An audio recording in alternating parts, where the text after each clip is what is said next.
Bonjour à toutes et à tous, ravi de vous retrouver sur GCN pour revivre les meilleurs moments de la première étape du Tour des Émirats Arabes.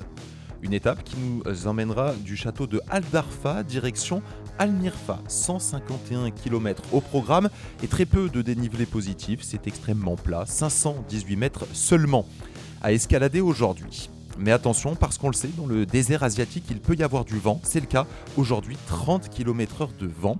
Et on le voit dès le départ avec les drapeaux qui sont agités. Et dès les premiers kilomètres, ce facteur aérologique va entrer en compte. Vous le voyez, des bordures se forment. 3 groupes se distinguent alors que l'on a commencé cette course depuis moins d'une dizaine de kilomètres. Une course donc animée dans le désert asiatique, exposée au vent. À chaque changement de direction, eh bien, il y a possibilité de profiter de cela pour créer des bordures. À l'avant, on retrouve les principaux leaders du classement général, Pello Bilbao, mais également Remco Evenepoel. Seuls sont piégés Jevan et Adam Yates. Sprint intermédiaire avec Luc Plapp qui en profite pour gratter quelques petites secondes, tout comme Remco Evenepoel qui prend donc la deuxième place. 3 secondes de bonif pour Plapp qui avait déjà fait le premier sprint intermédiaire et qui porte donc le total à 5 secondes de bénéfice pour le jeune Australien.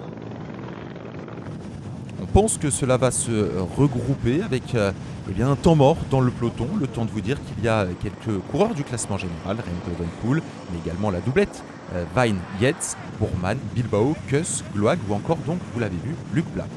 Un plateau de sprinteurs 5 étoiles, Bennett, Ewan, Cavendish, Merlier, Groenewegen, Gaviria, Viviani, Wellsford ou encore Arnaud Démare.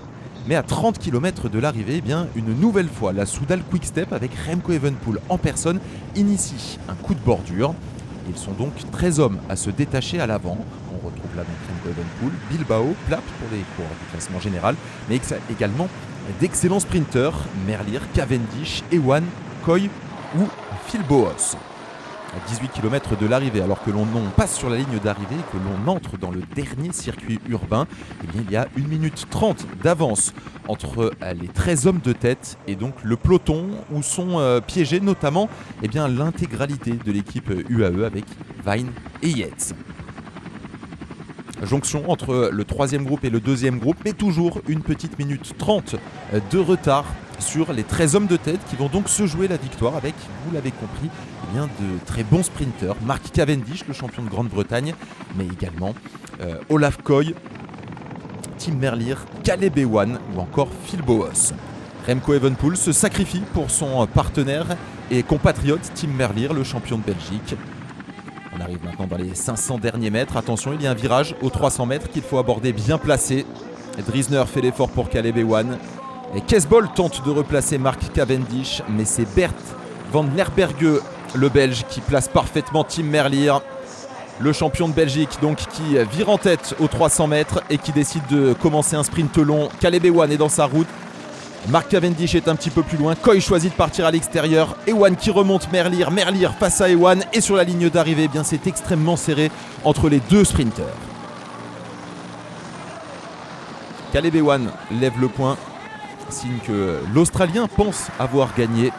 Le peloton juste derrière, réglé par Sam Bennett qui joue donc pour la 14e place et avec 52 secondes de retard.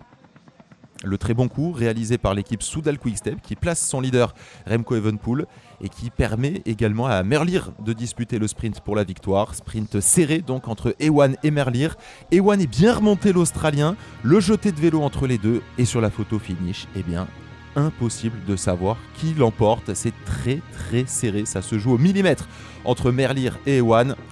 Il a fallu attendre longuement, de longues minutes pour savoir comment départager ces deux athlètes. Et finalement, eh bien, c'est Tim Merlier qui est déclaré vainqueur devant Caleb Ewan. Mark Cavendish prend lui la 3e place. On attend vos réactions, vos commentaires pour savoir qui, selon vous, doit remporter cette épreuve.